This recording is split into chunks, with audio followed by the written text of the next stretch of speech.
¿Qué tal? ¿Cómo andás? Gracias por invitarme. Muy bueno su saco. Muy atento, ¿eh? Igual su camisa. Bueno, muchas gracias. Es de época indumentaria, en San Martín 17-18 y en Boulevard 19-23. Todas las veces.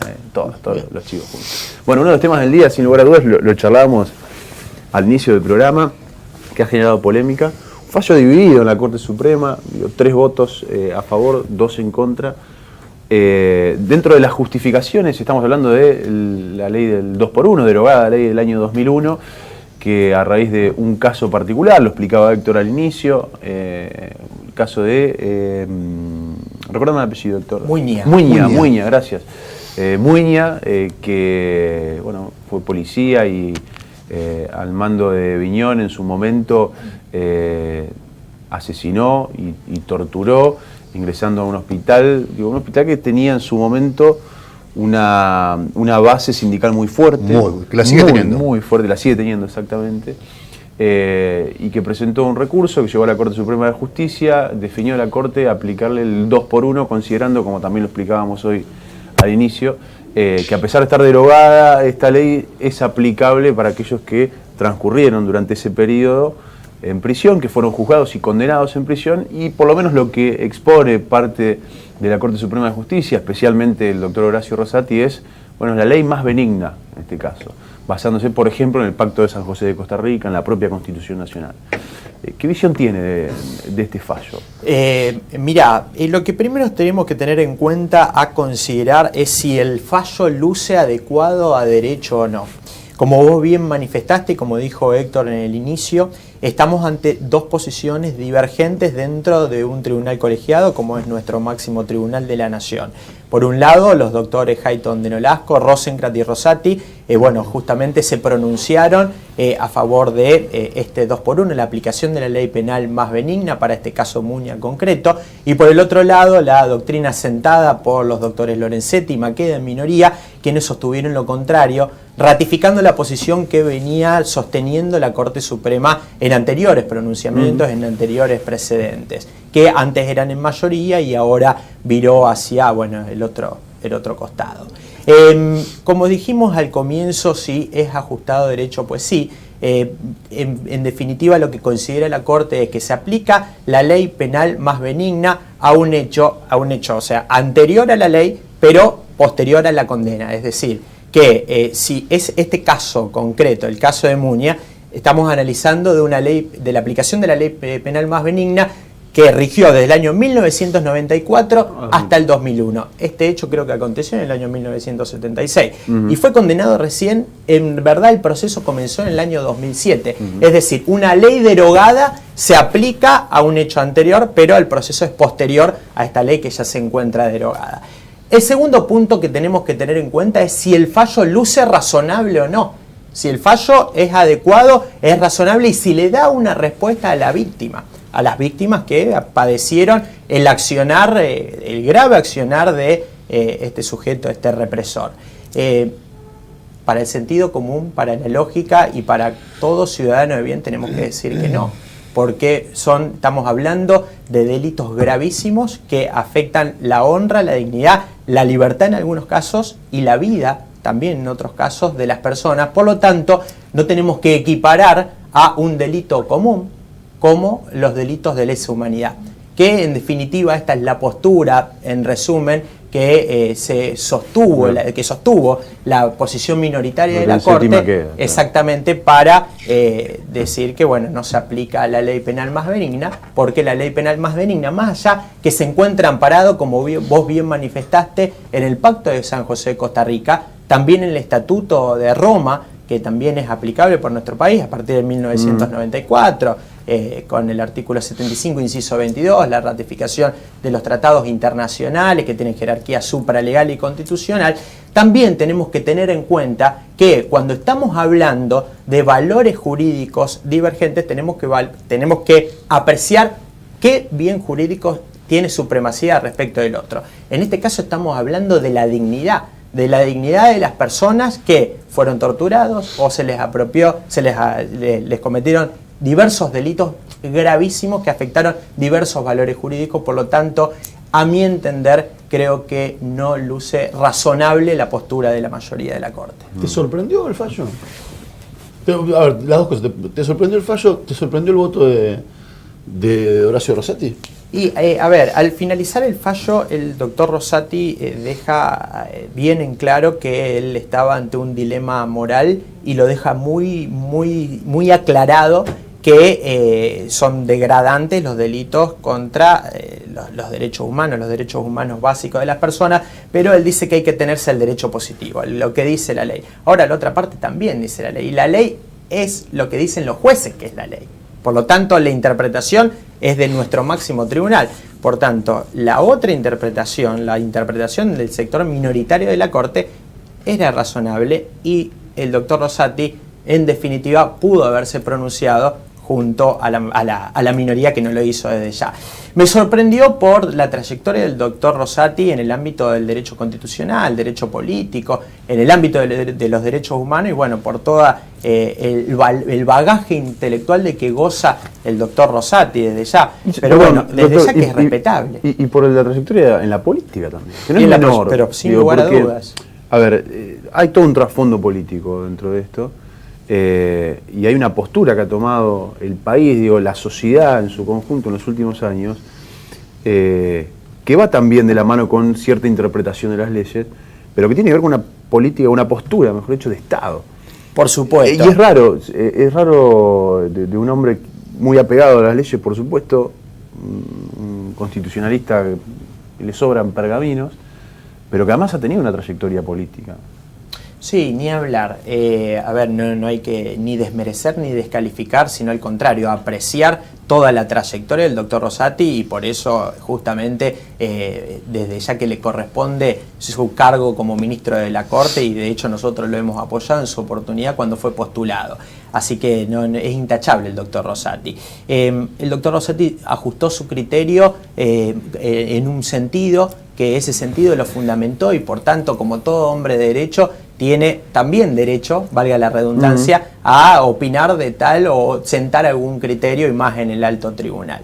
Tenemos que tener en cuenta que también el Estado argentino ha ratificado tratados que se compromete a perseguir los autores de los crímenes aberrantes y gravísimos que se cometieron contra derechos humanos. Por lo tanto, el Estado también tiene esa responsabilidad de castigar, perseguir adecuadamente a los autores de delitos contra los derechos humanos. Por lo tanto, creo, por eso a mi entender, a mi humilde criterio, creo que es razonable el pronunciamiento de Lorenzetti y Maqueda, que bueno, más o menos manifiestan lo que vengo expresando. Para muchas personas les queda bastante lejos esta interpretación del 2x1, fue una ley, como dijimos, que estuvo vigente entre 1994 y 2001, que fue un ordenamiento jurídico muy cuestionado. Tal vez en democracia, si no es el más cuestionado, pasa cerca, porque es producto, digamos, de una superpoblación carcelaria, porque es producto de ciertas exigencias desde los sectores justamente involucrados y comprometidos con la ley penal, que derivó en un cambio de paradigma abrupto, porque lo que vino después fue la versión ultra punitiva y ultra restringida de los derechos del reo, ¿no? Exacto. Es echar mano a una ley, más allá que yo coincido que está sujeta a derecho la resolución de los que votaron a favor, pero es echar mano a una de las leyes del ordenamiento jurídico argentino más nefastas. Exacto, tal cual. Como vos bien expresás, Héctor, primero esa ley fue dictada porque existía y existe hoy en día superpoblación en las cárceles. Y de alguna manera para aliviar esa superpoblación carcelaria se pronunció esta normativa. Ahora, aplicarla para delitos de lesa humanidad, como dijo hoy, creo que hoy o ayer el ministro Garabano, la aplicación de la ley 2x1 es irrazonable en cualquier escenario. ¿Tenemos las declaraciones de Garabano? Bueno, vamos a verlo. Esto decía el ministro de Justicia de la Nación, Garabano, haciendo referencia a este tema. Dale. La verdad que es una cuestión que sí parecía ajena específicamente, además la discusión por el 2x1 nos parece un tema que hoy debería estar fuera del debate jurídico. pero bueno, como vemos, fue una ley con efectos tan gravosos que sigue hoy todavía estando, y ahora en un tema tan sensible como este, ¿no? La última, como... Pero eso es Sí. también esas cosas de cómo a veces los argentinos hacemos experimentos normativos, ¿no? Y no analizamos las consecuencias de las leyes que dictamos, sobre todo Sí. en estas materias, ¿no? Y las consecuencias que después tienen. Tengo claro que institucionalmente el gobierno respeta la independencia del Poder Judicial y respeta el fallo.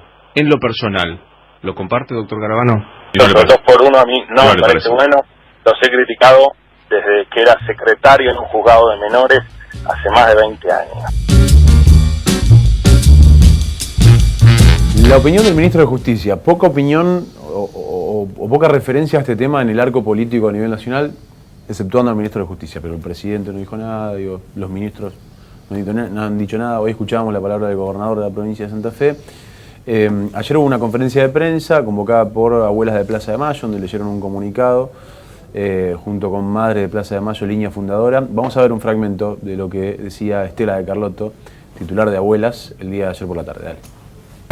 Los organismos no claudicamos en la lucha, no dotaremos las instancias nacionales e internacionales hasta lograr que este criterio que garantice la impunidad sea abandonado. Asimismo, convocamos, esto es muy importante, a todo el pueblo a defender los derechos conquistados, que son la clave para garantizar el nunca más en nuestra sociedad. Para el pueblo, el mensaje claro es: esto no nos afecta a nosotros, que ya estamos afectadas hace 40 años. Afecta a los hijos del pueblo, a los nietos del pueblo, a los bisnietos del pueblo. Lo que no se juzga y se condena, se repite.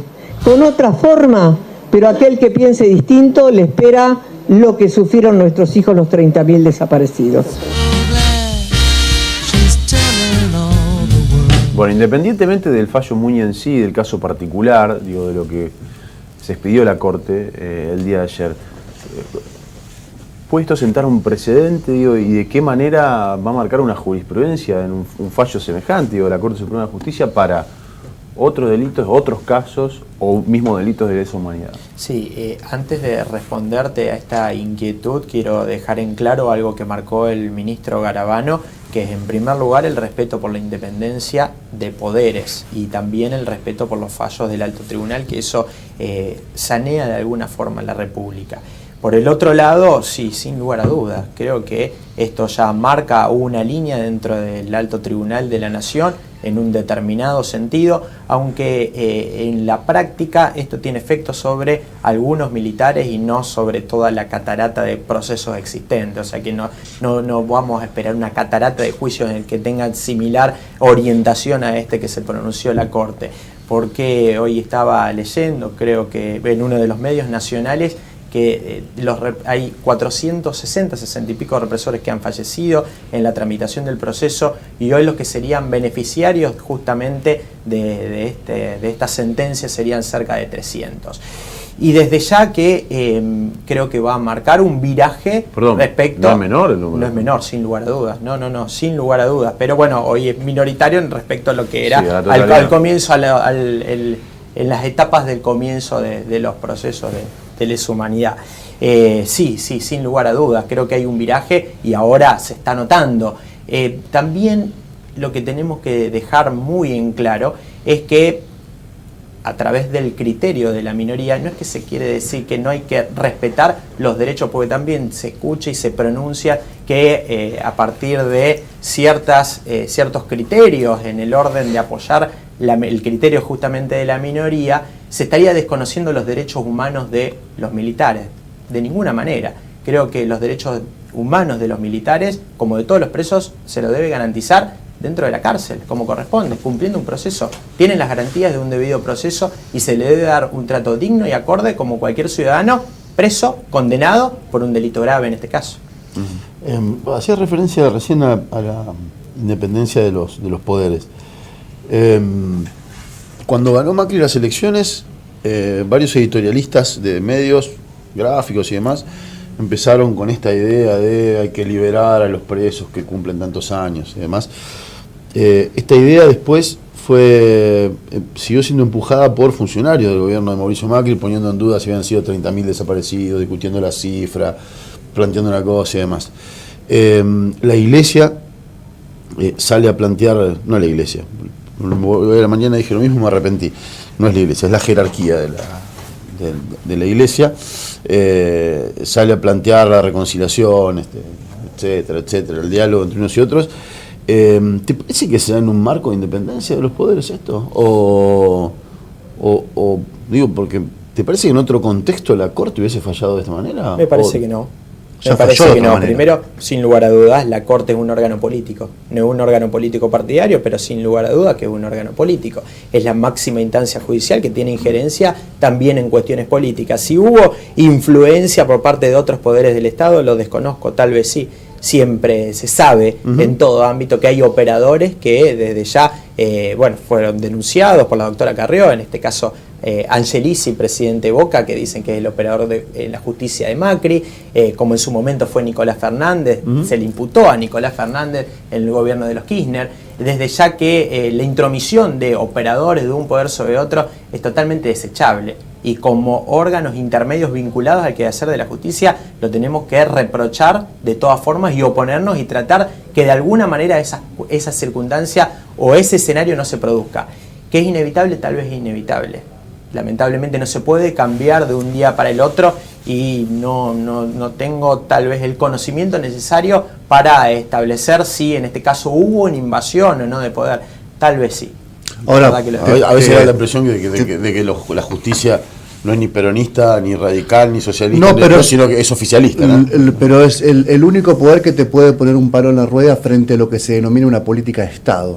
Son cinco personas que están ahí, obviamente, por sus antecedentes. 3, en este caso, además. Bueno, no importa, son 5 integrantes que te pueden torcer una política de Estado aprobada por el Parlamento en mayoría y por los poderes ejecutivos en mayoría. Tal cual, efectivamente. Y 5 personas con sus distintas miradas, bueno, pongamos 3 en este caso, te impiden desarrollar una política a largo plazo, con la que estaba de acuerdo, con la que llegó a estar de acuerdo, digamos, en forma muy abstracta, la sociedad. La sociedad había metabolizado la idea de que el terrorismo de Estado no se podía bancar, que era lo que sucedía en Argentina era algo inédito, que no se reproducía en ninguna parte del mundo. Ya lo explicamos acá, esto no pasa en Ruanda, en Yugoslavia, pasa en Argentina. Y el Parlamento con los más de la centroderecha apoyando leyes claves en su momento, y el Poder Ejecutivo alentando, siendo querellante en distintas causas estos procesos. Esto pone una gran piedra en el camino de lo que se llama una política de Estado. Sin lugar a dudas, comparto plenamente todo lo que vos apreciás. De igual manera, estamos en presencia de 5 grandes y notables juristas que creo que mantienen la independencia de criterio. Más allá de que, bueno, reitero, que pueden existir presiones, creo que son intachables desde todo punto de vista, y hoy tenemos una corte con una excepción de lujo. Una excepción no en el órgano intelectual, a mi entender, sino moral. Pero eso es motivo para otra discusión. Pero creo que hoy es intachable desde el punto de vista intelectual, académico, y bueno, por eso se ven en los fallos. De hecho, cuando vos hablás, Juan Manuel, de la cuestión de la independencia, también se dio el caso que fallaron contra el gobierno por la cuestión de las tarifas. Vos hablás, Héctor, de la cuestión de que la Corte Suprema, como poder del Estado, puede poner un coto, puede obstaculizar las políticas estatales. Sí, eso lo vimos más que nada, más que como un obstáculo, como una flexibilización que se le permitió en el gobierno de Menem, con la Corte Suprema adicta a que falle de acuerdo a los intereses del Poder Ejecutivo. Estamos hablando casi de un poder, no había 3 poderes en ese entonces, en esa época. Así que hoy creo que estamos ante una Corte independiente, que eso nos tenemos que quedar tranquilos. ¿Qué garantías tiene de esto? No pongo las manos en el fuego por nadie, absolutamente. Bien que lo haya aclarado, ¿no? Por supuesto. Lo tengamos que invitar. Lo que pasa es que estamos hablando de personas con trayectoria. Sí, claro. Y de hecho, bueno, el doctor Horacio Rosati, conocemos todo lo que lo que fue como docente, lo que es como docente universitario, como tratadista, como profesional liberal, cuando ejercía desde ya la profesión, como, ha escrito tratados de derecho constitucional que fue elogiado por las grandes academias nacionales de derecho, de ciencias morales, políticas. Así que, por lo menos el doctor Rosati, la doctora Hayton de Nolasco, también cuenta con gran pergamino en el ámbito de la ciencia jurídica. El doctor Rosenkrantz lo mismo. Maqueda, viene un poco más de la faz política, fue un gran militante, diputado, creo que senador del Partido Justicialista. El doctor Lorenzetti, más allá de ciertos cuestionamientos, también es una persona que en la parte intelectual es incuestionable.